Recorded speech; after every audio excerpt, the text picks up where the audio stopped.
ஆய்தெழுத்த நீட்சிக்கு உங்கள் அனைவரும் அன்போடு வரவேற்கும் நண்பர்களே. மிகப்பெரிய சர்ச்சையை தமிழகம் முழுக்க ஏற்படுத்திய நடிகர் சிம்புவோடைய பீப் சாங் என்று அழைக்கப்படக்கூடிய பீப் பாடல் ஒரு மிகப்பெரிய பரபரப்பை கிளப்பியது. நாள்தோறும் அனுதினமும் ஒவ்வொரு ஊரிலையும் அவருக்கு எதிரான கண்டன ஆர்ப்பாட்டங்கள், போராட்டங்கள் அவருடைய இல்லத்தின் முன்பே கூட குவிந்து மகளிர் அமைப்புகள், மற்ற அமைப்புகள் எல்லாம் போராட்டம் நடத்திக் கொண்டிருக்கின்றன. தமிழகத்தின் பல்வேறு பகுதிகளில் காவல்துறையிடம் புகார் அளிக்கப்படுகிறது, நீதிமன்றங்களில் வழக்கு தொடரப்படுகிறது. தொடர்ந்து ஒரு மிகப்பெரிய ஒரு பாவத்தை, மிகப்பெரிய ஒரு குற்றத்தை செய்துவிட்டது போல ஒரு கடுமையான கொந்தளிப்பு இதில் காணப்படுகிறது.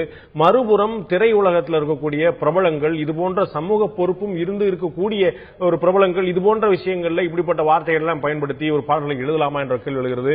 இதை எப்படி அவர்கள் வெளியிடுகிறார்கள், எப்படி இது வெளியாகிறது என்ற ஒரு சர்ச்சையெல்லாம் எழுகிறது. இந்த ஒரு சர்ச்சை வந்தபோது தந்தி டிவிக்கு தொலைபேசி வாயிலாக பிரத்யேகமாக அளித்த பேட்டியின் போது திரு சிம்பு அவர்கள் மிகப்பெரிய விளக்கத்தை, மிக நீண்ட விளக்கத்தை அளித்திருந்தார்.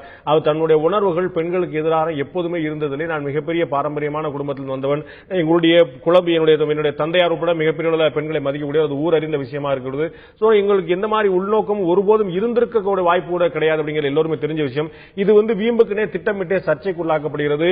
நாங்க வெளியிடாத ஒரு பாடல் இது, நாங்கள் வெளியிடவும் கூட இல்லை. அதுபோக ஒரு சமையல் செய்து கொண்டிருக்கும் போதே வழியில் ஒரு உணவை பிடுங்கி சென்று உன்னுடைய சாப்பாடு எவ்வளவு மோசமா இருக்கிறப்பா என்று விமர்சனம் பண்ணது போல என்று தன்னுடைய விளக்கத்தை கூட அளித்திருக்கிறார். இதுதான் நாம் இன்னைக்கு விவாத பொருள் ஆக்கியிருக்கிறோம். நடிகர் சிம்பு சர்ச்சையில் அவர் கொடுத்திருக்கக்கூடிய விளக்கம் ஏற்கக்கூடியதா, இந்த போராட்டங்கள் இத்தோடு நிற்க வேண்டிய ஒரு நிலைக்கு வந்திருக்கிறதா, இல்லது அந்த விளக்கம் மேலும் பிரச்சனையை தூண்டக்கூடிய வகையில் இருக்கிறதா, அவருக்கு ஒரு தெளிவான பார்வையை பதிய வைக்கவில்லை அப்படிங்கிறதா இந்த விவாத பொருளாக இருக்கிறது. விவாதத்தில் இந்த பகுதியிலே நடிகர் சிம்பு தரப்பில் நியாயம் இருக்கிறதா கருதக்கூடிய திரு கிஷோர் கே சுவாமி நம்முடைய இணைந்திருக்கார். உங்களை நிகழ்ச்சிக்கு வரவேற்கிறேன். அதே போல கவிஞரும் பாடலாசிரியமா இருக்கக்கூடிய திரு பிறை சூடன் கவிஞர் நம்முடைய இணைந்திருக்கார். உங்களை நிகழ்ச்சிக்கு வரவேற்கிறேன். நான் முதல்ல கவிஞர் தந்து ஆரம்பிக்கலாம்னு பார்க்கிறேன். நடிகர் சிம்பு விளக்கம் கொடுப்பதற்கு முன்னால் இது ஒரு தவறோ என்று ஒரு பார்வை இருந்தது. நடிகர் சங்க தலைவர் திரு நாசர் உள்ளிட்டவர்கள் சொன்னது போல இதுல சம்பந்தப்பட்டவர்கள் விளக்கம் கொடுக்க வேண்டும் என்று காத்திருந்தோம் என்ற ஒரு நிலைப்பாடு பார்க்கப்படுகிறது. இப்போது நடிகர் சிம்பு அவர்கள் தந்தி தொலைக்காட்சி வாயிலாக பகிரங்கமாக வெளிப்படையாக இது பற்றி விளக்கம் அளித்த பிறகு உங்களை போன்ற கவிஞர்கள் மற்றும் பாடலாசிரியர்கள் சமூகங்களுடைய நிலைப்பாடு என்னவா இருக்கிறது? திரு பிரைசூடன். வணக்கம். அதாவது பொது வாழ்க்கையில வந்ததுக்கு அப்புறம் நமக்குன்னு ஒரு சுய கட்டுப்பாடும் தனிமனித ஒழுக்கத்தையும் கட்டாயம் கடைபிடித்தே தீர வேண்டும். நீங்கள் சொன்னால் கேட்பதற்கு லட்சக்கணக்கான ரசிகர்கள் இருக்கும் பொழுது கூடுதலான பொறுப்பை எடுத்துக்கொள்ளணும். சிம்பு அவர்களுடைய பதிலையும் சரி, அவருடைய பேட்டியையும் ஆழ்ந்து கவனித்தா தன்னுடைய செயலுக்கு அவர் எந்த இடத்திலையும் வருத்தம் தெரிவித்ததாக ஆழ்மனத்திலிருந்து அவர் பேசியதாக தெரியவில்லை. அது என்னுடைய சொந்த விஷயம், உங்களுடைய வீட்டில் கேமராவை நாங்கள் பெட்ரூம்ல வச்சா நீங்க என்ன நினைப்பீங்க என்ற பதில் அளித்திருக்காரே ஒழிஞ்சு, விளையாட்டாக கூட தனிமனித வாழ்க்கையில சொல்ல அருவருக்கத்தக்க, சொல்லக்கூடாத, இதுவரைக்கும் தமிழர்கள் வாழ்க்கையில பொது மேடையில பயன்படுத்தாத ஒரு சொல்லை பயன்படுத்தினதுக்கு ஒரு வரியில நான் தவறாக அல்லது விளையாட்டாக செய்து விட்டேன், இதை பெரிதுபடுத்தாதீர்கள், நான் பெண்கள் மேல் மிகப்பெரிய மரியாதை உடையவன் என்று சொல்லியிருக்கணுமே அல்லாமல் தான் செய்தது சரிதான், இது என்னுடைய சொந்த விஷயம், நான் வெளிப்படுத்தலன்னா கூட இது எப்படியோ வெளியாயிடுச்சுன்னா கூட வெளியானது பொது மேடைக்கு வந்து விட்டது. அப்ப நீங்க ஒரு சரியான ஒரு பாடல் நீங்க வைத்திருந்தீங்கன்னா நீங்க கவலைப்பட வேண்டிய அவசியம் இல்லை. இதுல இரண்டு கேள்விகள். ஒன்று, அவர் வெளியிடல் அப்படின்னு சொல்லி சொல்லும் போதே அது இன்னைக்கு நிரூபிக்கப்படல, அவர் வெளியிட்டதாக நிரூபிக்கப்படல. அவர் வெளியிடல சொல்லி சொல்லும் போதே அவருக்கு இது வெளியிடக்கூடிய நோக்கம் இருந்திருக்கல, வேற யாரோ பண்ணிருக்காங்கிறது தெரியும். அவர்களுடைய நோக்கத்தை சந்தேகிக்கணும் தவிர இவர் வைத்திருந்த விஷயத்தை சந்தேகிக்கலாமாங்கிறது ஒரு கேள்வி எழுது. இரண்டாவது, அவர் எங்கேயுமே நான் அப்படித்தான் எழுதுவேன்னு சொல்லி நியாயப்படுத்தல. அவர் கொடுத்துக்கக்கூடிய முதல்ல நீங்க சொன்ன கருத்துக்கள் அதிகாரப்பூர்வமற்ற விஷயங்கள், அது அவருடைய முகநூல்ல வந்தா, பேஸ்புக்ல வந்தா சொல்லப்பட்ட விஷயங்கள். பட் அவர் அதிகாரப்பூர்வமா சொன்னா தெரியல. தந்தி டிவிக்கு அவர் தொலைக்காட்சி வாயிலாக சொல்லும் போது, நம்ம தொலைபேசி வாயிலாக சொல்லும் போது அவர் சொன்ன விஷயம், நான் என்ன தவறு பண்ணிட்டேன், நான் ஒரு சாதாரண ஒரு மனிதன் இல்லையா, நான் 4 பாட்டு எழுதுனேன் அவ்வளவுதான், இதுல ஒரு பீப் நான் அதுக்காக தான் வச்சிருக்கிறேன், அதை வெளியிடலாமா வேண்டாமா நான் முடிவு பண்ணல, நான் வெளியிட்டு இருந்தேன்னா நம்ம அதிகாரப்பூர்வமாக டிவிலையோ ரேடியோலயோ வேற எங்க வெளியிட்டு இருந்தேன்னு சொல்லலாம். வெளியிடப்படாத ஒரு பாடலை திருடி விட்டு நீ பாரு எவ்வளவு ஒழுக்கம் கெட்டவன் என்று விமர்சனம் செய்வது சரியா என்ற கேட்கல தப்பு பார்க்க முடியும். வெளியிடாத பாடல் என்று அது வெளிவந்த உடனே அவர் என்ன செய்திருக்க வேண்டும், சென்னை மாநகர காவல் ஆணையரிடம் உடனடியாக பதறி அடிச்சிட்டு போய் என்னுடைய பொது வாழ்க்கைக்கு கேடு விளைக்கும், நான் கட்டி காத்த கௌரவத்திற்கும் என்னுடைய நடிப்பு தொழிலுக்கும் இது அஸ்திவாரத்தை ஆட்டம் காணக்கூடிய ஒரு மிகப்பெரிய கேவலம் எனக்கு உங்களுக்கு தெரிந்திருக்கும். அவருடைய தந்தையார் திரு ராஜேந்தர் அவர்கள் சென்னை மாநகர காவல்துறை ஆணையரிடம் இதே போன்ற புகாரை கொடுத்தார். உங்களுடைய நினைவுக்காக இதே போன்ற புகாரை வெளியிடப்பட்ட பாடல் அல்ல, யாரோ செய்யப்பட்டது என்று அவர் புகார் கொடுத்திருக்கிறார். டி ராஜேந்தர் போய் கொடுத்திருக்கிறார். அவருடைய வாழ்க்கையில அவரை பற்றி யாரும் விரல் நீட்டி பேசுகின்ற வாழ்க்கையை அவர் வாழ்ந்ததும் இல்லை. அவருடைய மகனுக்கு இப்படி ஒரு சூழ்நிலை ஏற்பட்டதுங்கிறதுக்காக ஒரு தந்தைங்கிற முறையில் எனக்கு வருத்தம் இருக்கிறது. ஆனாலும் பாடலாசிரியர் ஒரு பாரம்பரியத்துல பாடலாசிரியர் எத்தனையோ ஒரு ஒப்பற்ற பாடலாசிரியர் இருக்கக்கூடிய அந்த பூமியில நீங்க விளையாட்டாக கூட அந்த சொல்லை பதிவு செய்தது தவறு. இந்த முன்னுதாரணத்தை நீங்கள் அனுமதித்தால் தொடர்ந்து எல்லாரும் இதுல என்ன இருக்கு, எல்லாரும் பார்க்கக்கூடிய விஷயம் தானே. அப்ப கைனகாலஜி சொல்லக்கூடிய ஒரு விஷயத்தை எல்லாரும் சொல்லக்கூடிய விஷயத்தை நான் சொல்லுவேங்கிற மாதிரி தான் ஆயிடும். அதனால அவர் நீங்க சொல்ல புரிஞ்சுக்கிறேன். ஆனா நீங்க சொல்ல புரிஞ்சுக்கிறேன். இது வந்து காலத்துல பொது வழியில சரியாக வெளிப்படையாக பயன்படுத்தப்படாத சொல், மாற்று கருத்து இல்லை. ஆனால் ஒரு பாடலாசிரியராக ஒரு கவிஞராக உங்களுக்கு தெரியும், காலம் காலமாக ஒவ்வொரு வார்த்தையாக இது போன்ற விஷயங்கள்ல கவிதைகளிலும் பாடல்களிலும் ஊடுருவிக் கொண்டே வந்திருப்பதை நீங்கள் மறுக்க முடியுமா? நிறைய வார்த்தைகள் நம்ம வந்து விலை மாதங்கள் பற்றி குறிப்பிடக்கூடிய விஷயங்களோ, பாலியல் தொழிலாளர்கள் பற்றி குறிப்பிடக்கூடிய விஷயங்களோ, நேரடியாக வசனங்களையும் பாடல்களையும் நேரடியாக இடம்பெறக்கூடிய விஷயங்கள், பல சொற்கள். அது பல சொற்கள் விரும்பி கேட்பவர்கள் அல்லது விரும்பி அந்த நிகழ்ச்சிக்கு செல்பவர்களுக்கு மட்டும்தான் அது வெளிப்படுகிறது. திரைப்படங்கள்ல சொல்றேன் இல்லங்க, வெளிப்படையாக இப்படி ஒரு வார்த்தைகளை ஏதாவது இதுக்கு முன்பு தெரியுமா பயன்படுத்தியதாக நீங்க அறிகிறீர்களான்னு கேட்கிறேன். நான் 4-5 வார்த்தை மட்டும் சொன்னேன், சரியா நீங்க சொல்லணும். நான் 4-5 மட்டும் சொன்னேன், நிறைய நான் பதிவு பண்ண முடியாத சந்தர்ப்பம் எனக்கு கூட இருக்கு. மாசி மாசம் ஆளான பொண்ணு ஒரு பாட்டு வருமே, அவர் மாசி மாசம் ஏதுக்கு ஆளானாங்கிற பத்தி சொல்லுவீங்களா? அதுக்கு அடுத்தடுத்த வரிகளுக்கான விளக்கம் நீங்க சொல்லன்னு தெரியல. கண்ணாயன் சேலைக்குள்ள கட்டெரும்பு பூந்துருச்சுன்னு சொல்லுவாங்க. சேலைக்குள்ள கட்டெரும்பு பூறது வந்து எந்த பொண்ணு வந்து வெளியில சொல்லிட்டு கண்ணாயன் சேலை யார் பதிவு செய்திருந்தாலும் அது தவறுதான். இல்ல இல்ல, இங்க வந்திருக்கு வாலிசார் எழுதின இங்க வந்திருக்கு. இல்ல, ஆனாலும் நேரடியாக ஐயா பெண் உறுப்பை நேரடியாக சொல்லி இந்த பாடல் இதுவரைக்கும் வந்திருக்கா? ஒரு மறைமுகமா சொன்னா பரவாயில்ல, நேரடியாக சொன்னா தப்பா? நான் நியாயம் கருத்து முயற்சி இல்ல, சிம்புவோட செயலுக்கு நியாயம் கருத்து முயற்சி இல்ல. ஆனால் இதுல இருக்கக்கூடிய விஷயங்களை நாம் வந்து ஒரு பகுத்தாய்ந்து பண்ணணும்னு நினைக்கிறேன். மறைமுகமா சொன்னால் சரி, நேரடியாக சொன்னால் தவறுனா எப்படி? இல்ல, மறைமுகமா சொல்வதற்கு அளவுகோல் இருக்கு சார். எல்லா ஆம்பளை பிள்ளையும் அம்மாட்ட பாசமா இருக்கும், எல்லா பொம்பளை பிள்ளையும் அப்பாட்ட பாசமா இருக்கும். Opposite sex attract each other. அதுக்காக ஒரு சமூக கட்டமைப்பில இருந்து நீங்க அதை ஊடுருவி அதை நீங்க ஊறு விளைவிக்கிற மாதிரி ஒரு வார்த்தையை உபயோகப்படுத்தக்கூடாதுங்கிறது தான். அது வாலிசார் பயன்படுத்தினாலும் சரி, எந்த பாடலாசிரியர் பயன்படுத்தினாலும் சரி, விரசங்களாக செய்தால் அது விரசம் தப்பு தான். இன்றைக்கு 20 ஆண்டுகளுக்கு முன்னாலே எழுதப்பட்ட பாடல்கள்ல உரல் இங்க இருக்கு, உலக அங்க இருக்குங்கிற மாதிரியான கடுமையான பாடல்கள் வந்து தொடர்ந்து பிரியர்கள் பாடப்பட 20 வருஷத்துக்கு முன்னாடி எழுதப்பட்ட பாடல்கள் இருக்கும்போது யாருமே கொந்தளிக்கல. இன்னைக்கு வந்து இவ்வளவு பெரிய கொந்தளிப்பு ஏற்படுனா நம்முடைய பாடல போலாரா இல்லாட்டி அவருடைய எழுத்துல போலான்னு கேள்வி வருதுல. இல்ல, அது எப்பொழுது எழுதினாலும் தப்பு தான். அந்த பாடல்களை என்னுடைய தொடர் பேட்டிகளை நீங்கள் கவனித்திருந்தீர்களே, ஆனால் எப்பொழுதெல்லாம் என் செவிக்கும் என்னுடைய உள்ளுணர்வுகளுக்கும் தவறுகள் தோன்றுகிறதோ அதை தட்டி கேட்டிருக்கக்கூடிய நிலையில தான் நான் இருந்திருக்கேன். இல்ல, பற்றியதில்லை, ஒட்டுமொத்த நம்முடைய பார்வைப்பட்டுதான். நான் என்ன கேட்கிறேன், இது போன்ற விஷயங்கள் ஏற்கத்தக்கவை அல்ல. இது வந்து காலங்காலமா நடந்து கொண்டிருந்தாலுமே கூட வரவேற்க கூடாத விஷயம். நான் மறுக்கவே இல்லை, தவறுனே நானும் நினைக்கிறேன் தனிப்பட்ட முறையில்.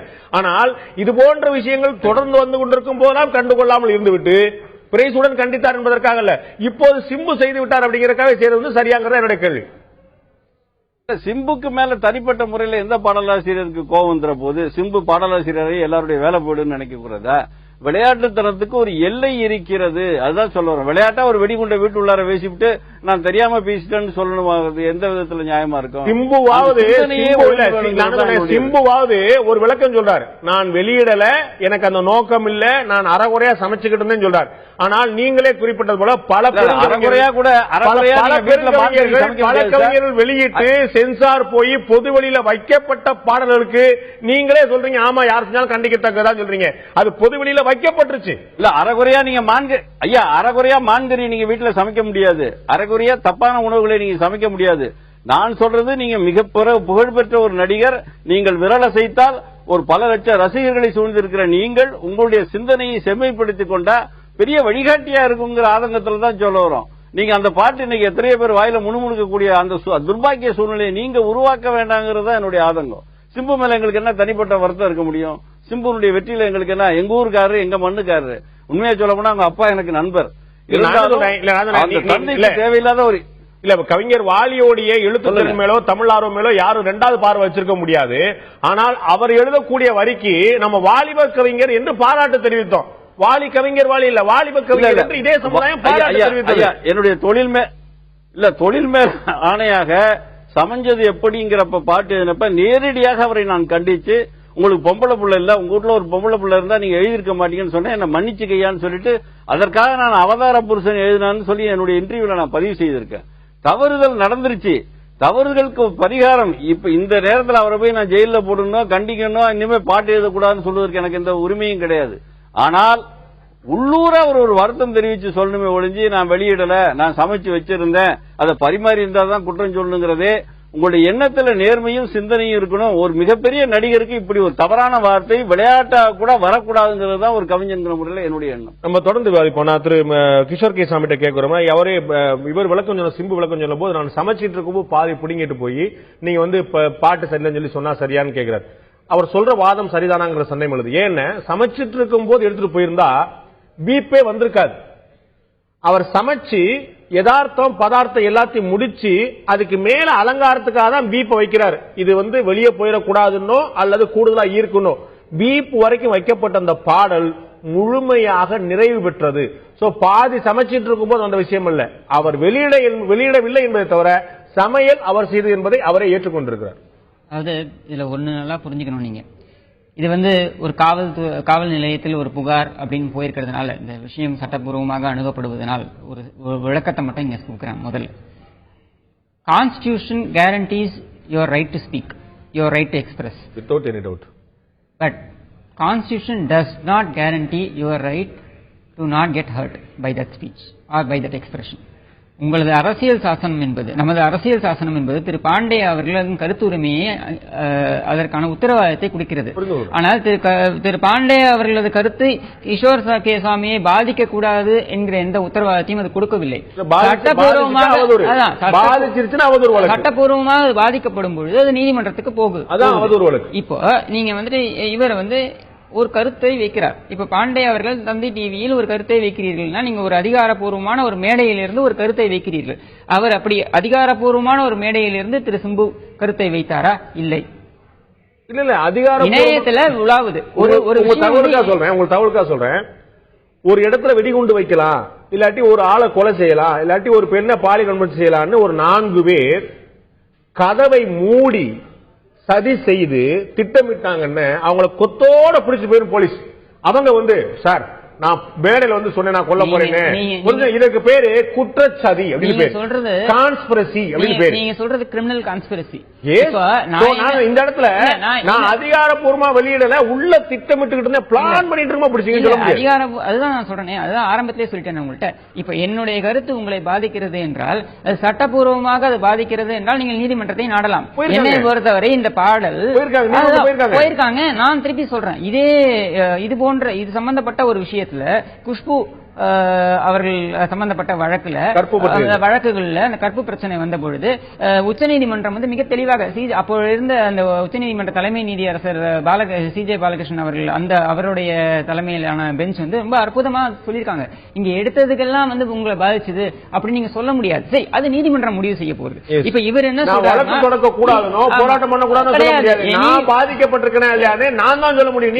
அதாவது சட்டத்தை யார் வேண்டுமானாலும் இயற்ற முனையலாம். Anybody can set a law into motion. Nobody is, நாங்கள் அதை கேள்வி கேட்கவில்லை. நான் சொல்றது என்னன்னா, இப்ப இணையத்துல ஒரு பாடல் உலா வருகிறது. அந்த பாடல் ஒரு சர்ச்சையை கிளப்புகிறது. சர்ச்சையை கிளப்பிய உடனே ஓடி ஒளிந்து கொண்டாரா? இல்லை. அவர் என்ன சொல்றாரு, ஆமாம் நான் தான் இந்த பாட்டை இயற்றினேன் என்று பொறுப்பை ஏற்றுக்கொண்டுள்ளார். அவர் வந்து அதுல இருந்து ஓடி ஒளியல. ஒண்ணு. இரண்டாவது, இதுல என்ன பிரச்சனை உங்களுக்குன்னு கேட்கிறாரு. நீங்க அந்த பாடலை ஏற்க வேண்டும், பாடல்ல பிரச்சனை இருக்கிறதாக நான் நினைக்கிறது, அப்புறம் பிரச்சனை இருக்கிறதாக அவரே நினைச்சனாலதான் சார் பீப் வச்சாரு. பிரச்சனை இல்ல, இப்ப நான் என்ன சார் தப்பா சொல்லிட்டேன் அப்படின்னு சொல்லி தான் பீப் வைக்கிறீங்க. பீப் நாங்க வைக்கல, பீப் நீங்க தான் வச்சீங்க. அவர் எங்க வேணாலும் பீப் வைக்கலாம் சார், அது அவர் உரிமை. எதுக்காக வச்சீங்க? அந்த வார்த்தை வெளியே கேட்க கூடாது என்று அவரே கருதிதால். கருதட்டமே. அப்ப என்ன, அப்ப தப்பான வார்த்தை தெரியுதுல்ல? தப்புன்னு நீங்க எப்படி சொல்றீங்க? நான் சொல்லலங்க, பீப் நான் வைக்கலங்க, அவர் வச்சாரு. அதுதாங்க, அவர் வந்து இப்போ ஒரு பாடலுக்கு ஒரு இடத்துல ஒரு பீப் வைக்கிறாரு. நீங்க உடனே அந்த கேக்குறீங்க இது தவறானதான் இங்க வச்சிருக்கீங்க. இல்ல அது வேற ஒரு இரட்டை அர்த்தத்துக்காக கூட வச்சிருக்கலாம். சொல்லலையே, நான் வந்து அந்த மாதிரி வார்த்தையை பயன்படுத்த, எந்த வார்த்தையை பயன்படுத்தினார் என்று ஒட்டுமொத்த தமிழகம் கொந்தளித்துக் கொண்டிருக்கிறதோ அந்த வார்த்தை அல்லன்னு அவரே சொல்லல. என்ன மாற்று வார்த்தை போட முடியாத வார்த்தை அது. ஒட்டுமொத்த தமிழகம் கொந்தளிக்கிறது, எல்லா இடத்திலும் மக்கள் வந்து ஆர்ப்பாட்டத்தில் ஈடுபடுகிறார்கள் என்பதெல்லாம் வந்து ஏற்க முடியாத விஷயங்கள். ஒரு 4-5 மாதர் சங்கங்கள் இவர்கள் வந்து வேலை வெட்டி இல்லாமல் அமர்ந்து கொண்டிருப்பவர்கள் இவர்கள் தான் இதை பெரிய சர்ச்சையாக்கி. நான் சொன்னேன் ஒரு அதான் நான் போன சொல்றேன் குரல் கொடுக்கறவங்களை வேலை வெட்டி இல்லன்னு சொல்றீங்க பாருங்க. அப்படி நம்ம சொல்றோம். அப்ப வந்து நம்மள மாதிரி அந்த மாதிரி விமர்சனம் வரலாம். வேலை வெட்டி இல்லாம 2 பேர் பேசிட்டு இருக்காங்க வரலாம். அதாவது உங்களுடைய கருத்தை சொல்றதுக்கு உங்களுக்கு உரிமை இருக்கு. அடுத்தவங்களை வந்து விமர்சனம் பண்றதுக்கான உரிமை நமக்கு கிடையாது. அங்கதான் அந்த வித்தியாசம். நான் சொன்னேன் அவர் போராட்டம் நடத்தக்கூடிய வேலை வெட்டிலாம் நீங்க எப்படி முடிவு பண்ண முடியும்? அவர்கள் போராட்டம் நடத்தட்டும், அது வேண்டாம்னு நாங்க சொல்லல. இப்ப நிலா அது வானத்து மேல பலானது ஓடத்து மேலன்ற பாட்டை இயற்றியவரே அவனுக்கு அறிவு இருக்கான்னு ஒரு நிருபரை பார்த்து கேட்கிறார். என்ன அப்போ இப்ப இவங்க எல்லாருக்குமே சகிப்புத்தன்மைன்றது மனிதருக்கு மனிதர் வேறுபடுகிறது. பிடிக்கிறது பிடிக்காதது அப்படின்றது மனிதருக்கு மனிதர் வேறுபடுவது. எனக்கு சரி என்று படுவது உங்களுக்கு தவறு என்று படலாம். இப்போ ஒட்டுமொத்தமாக சிம்பு இப்படித்தான் நடந்து கொள்ள வேண்டும். பலானது ஓடத்து மேலன்னு சொன்னவர் தான் வந்து கோச்சுக்கிட்டாருன்னு சொல்லி சொல்றீங்கல்ல, அதை ஒரு விமர்சனமா வைக்கிறீங்கல்ல, அந்த விமர்சனம் செய்யறதுக்கான உரிமை உங்களுக்கு இருக்குல்ல. அப்ப பீப் பாடல் எழுதுனது தப்புன்னு பெண்கள் சொல்ற உரிமை இல்ல, அவங்க வேலை வெட்டி இல்லாம இருக்கிறவங்க சொல்வதற்கு உங்களுக்கு எல்லா உரிமையும் இருக்கு. இப்ப சிம்பு வந்துட்டு நீங்க வந்து தப்புன்னு சொல்லாதீங்கன்னு சொல்லலையே, நான் தப்பே செய்யலன்னு சொல்றாரு. ஆனா அவர் என்ன சொல்றாருன்னா சொல்றதுக்கான உரிமை அவருக்கு இருக்கு. இத தவறு இல்லைன்னு சொன்னா ஏன் தீர்ப்பு வைக்கிறான்னு நான் கேட்கிறேன். உங்களுக்கு நான் புரிய வைக்க முடியும். இவர் தவறு இல்லை என்று நினைத்தால் கவிஞர் பிரைசுடன் சொன்னது போல கவிஞர் வாலியோ இளையராஜாவோ இதற்கு முன்னாடி இருந்த கவிஞர்களோ தாங்கள் எழுதியது தவறு இல்லைன்னு நினைத்ததுனால எங்கேயுமே பீப் வைக்கல. திரு சிம்பு அவர்கள் ஏன் பீப் வச்சாருன்னு கேட்கிறேன். தவறுன்னு அவருக்கே தெரியுதுல்ல. அதாவது பீப் அப்படின்னு ஒண்ணு வச்சுட்டாரு அப்படின்னாலே நீங்க வந்துட்டு அந்த வார்த்தை கேட்க கூடாது என்று நினைத்து விட்டார்னு அப்படின்றதுதான் அவர் நோக்கம்னு வருது. அப்ப அவரோட நோக்கம் அவர் கேட்க விரும்பல, மற்றவர்கள் கேட்க வேண்டாம் என்பதற்காக அந்த பீப்பை வைத்தார்னு தான் எடுத்துக்கொள்ளணும். அது ஒண்ணு. ரெண்டாவது, நீங்க இணையத்துல அது வருது. இப்ப இணையத்துல வரும்பொழுது அதிகாரப்பூர்வமாக அவர் வெளியிட்டாரா? வெளியிடவில்லை சார். நான் அதுதான் முன்னாடியே சொன்னேன் சார். நீங்க அதிகாரப்பூர்வமா வெளியிடுறீங்களா இல்லையாங்கிற முக்கியம் இல்ல. உங்களுடைய பாக்கெட்ல ஒரு சதித்திட்டத்துக்கான ஒரு தாள் இருந்தா நான் எடுத்து உங்க மேல வழக்கு போட முடியும். இதுதான் சட்டம். உங்க பாக்கெட்ல சார் நான் பத்திரமா வச்சிருந்தா ஒளிச்சு வச்சிருந்தேங்கிற சட்டம்லாம் செல்லாது. சதி திட்டம் என்பதே அதாவது எக்ஸ்பிளேட்டிவ்ஸ் இஸ் அலௌட். இப்ப ஃப்ளேமிங்னு சொல்வாங்க. இணையத்துல இருக்கக்கூடிய சட்டங்கள்ல நான் சொல்றேன் உங்களுக்கு, ஃப்ளேமிங் அப்படின்னு ஒரு வாசகம் உண்டு. அது என்னன்னா உங்களுடைய வார்த்தை, அதாவது நீங்க வந்து வேகத்துல பேசும்பொழுது உங்களுடைய இயல்புல நீங்க பேசும்பொழுது சில வார்த்தைகளை சில ஆபாசமான வார்த்தைகளோ இல்ல ரொம்ப அபியூசிவ் வேர்ட்ஸ் நீங்க வந்து வெளியிடக்கூட வாய்ப்பு இருக்கு. அது மாதிரி வரும்பொழுது that is considered as flaming. It is accepted. இல்ல இதெல்லாம் அதான் நீங்க வந்து 2 பேர் பேசும்போது 2 வார்த்தை தவறா பேசுறீங்கன்னு வச்சுக்கோங்களேன். அதை வந்து நம்ம புரிந்து கொள்ளாம ஏற்க முடியாது. புரிந்து கொள்ளலாம். இது திட்டமிட்டு கட்டமைக்கப்பட்டு மெட்டு போட்டு வரி எழுதி இசையமைத்து பாடி இது ஒரு ப்ராசஸ். பேசும்போது வந்த ஒரு விஷயம் தவறா விழுந்துருச்சு சாரி சார் சொல்லக்கூடிய விஷயம் இல்ல. இது வந்து ஒரு பெரிய தொடர் நிகழ்வு. இவ்வளவு நான் வந்து உணர்ச்சிப்படுத்த. அடுத்த கேள்வி ஒண்ணு இருக்கு. இதுல விளக்கம் சொல்லும் என்ன சொல்றாரு? பெண்களுக்கு ஆதரவா தான் நான் எழுதியிருக்கேன் பாருங்க, உன்னையே திட்டிக்க மாமா, பெண்களை திட்டாடா மாமான்னு சொன்னேன்னு சொல்லி சொல்றாரு. இவ்வளவு பெரிய வாசகங்களையும் வார்த்தைகளையும் பயன்படுத்திட்டு பெண்களுக்கு ஆதரவா நான் எழுதுறேன்னு சொல்லி சொல்றதுக்கே ஒரு கட்ஸ் வேணுமே. அதாவது சிம்புவுக்கான அட்வொகேட்டாக நான் இங்க வரல. நான் சொல்வதெல்லாம் ஒண்ணுதான். சிம்புவுக்கு அவரது கருத்தை வெளிப்படுத்துவதற்கு எல்லா உரிமையும் இருக்கு. உங்களுக்கு அதனால் பாதிப்பு ஏற்பட்டிருக்கிறது என்றால் நீங்கள் நீதிமன்றத்திற்கு செல்ல வேண்டும், சட்டத்தை நீங்க அணுகுங்க. ஒட்டுமொத்த பெண்களை ஒரு வசை மொழியோடு சேர்த்து செல்லக்கூடிய விஷயத்துல பார்த்து பெண்களை உடல் ரீதியா மட்டுமே பார்க்கக்கூடிய ஒரு இழிவான பார்வைங்கிறது தான் பெண்களுடைய குற்றச்சாட்டு. இன்னைக்கு வந்து நம்ம இந்த சமுதாயத்தை பாத்தீங்கன்னாக்க நாடு ஆக ஒன்றோ காடு ஆக ஒன்றோ அவள் ஆக ஒன்றோ மிசையாக ஒன்றோ எவ்வழி நல்லவர் ஆடவர் அவ்வழி நல்லை வாழிய நிலனே. ஔவையார் வந்து இதுல புறநானூறுலயே சொல்லியிருக்காங்க. புறப்பாட்டுன்னு வரும். இதுல பாத்தீங்கன்னா ஒரு நாட்டின் பெருமை என்பது அங்கே அந்த நாட்டின் சிறப்பு என்பது அங்கே இருக்கும் மக்களை பொறுத்தது. இப்படிதான் அது வருது. ஒட்டுமொத்த சமுதாயத்திலிருந்து வெளிப்பாடு சொன்னார். அதுக்காக தான் பிரைசுடன் சொன்னார், லட்சக்கணக்கான ரசிகர்கள் ஃபாலோ பண்ணக்கூடிய உங்களை மாதிரி நடிகர்கள் மேலும் பொறுப்போடு இருக்க வேண்டாமா? சாமானிய மக்கள் ஒன்று தப்பு பண்ணலாம். நீ சொன்னா லட்சம் பேர் உன் படத்தை பாக்குறக்கா ஓடி வந்து நிக்கிறானே, அவனுக்கு நீ வழிகாட்ட வேண்டாமா? அதாவது மக்களுக்கு வழிகாட்டுவதற்கு நடிகர்கள் கிடையாது. சிம்பு அப்படி சொல்லல. அவர் ஒரு கட்சி தலைவராகவோ ஒரு இயக்க தலைவராகவோ அவர் காட்டிக்கல. அவர் வந்து மக்களில் ஒருவராக இருக்கிறார். மக்களின் பிரதிபலிப்பாக தான் அவர் இருப்பார். சிம்பு வந்து நீங்க வானத்திலிருந்து குதிச்சிட்டாருன்னு நினைக்காரு. நீங்க வந்து ஒரு கருத்து சொன்னா 30,000 பேர் பார்ப்பான். அவர் ஒரு கருத்து சொன்னா 3 கோடி பேர் பார்ப்பான். அப்ப உங்களோட அவர் highly influential. Whether is a leader or not, that doesn't matter. அவர் வந்து ஹைலி இந்த சொசைட்டில ஒரு முக்கியமான இடம் அவருக்கு இந்த சமூகம் அளித்து இருக்கிறது. அப்ப அந்த இடம் முக்கியமான இடங்கிறது பொறுப்புடன் கூடியதா இருக்கணும் கேள்வியே விவாதமே. கண்டிப்பாக அவர் பொறுப்புடன் இருந்ததனால்தான் அவர் அதிகாரப்பூர்வமாக அதை வெளியிடவில்லை. நீங்க அவர்கிட்ட எடுத்துட்டு நீங்க வெளியில எடுத்துட்டு அவருடைய அதாவது இறுதியான கேள்வி நிகழ்ச்சி முடிக்க பண்ணிக்கிறோம். இறுதியான கேள்வி இவ்வளவும் செஞ்சுட்டு அவரும் சொல்றாரு திரையுலகத்திலிருந்து எனக்கு யாருமே சப்போர்ட் பண்ணல சார் அப்படின்றார். இந்த விஷயத்துக்கு யார் சப்போர்ட் பண்ணுவான்னு வேற எதிர்பார்க்கிறார் அவரு.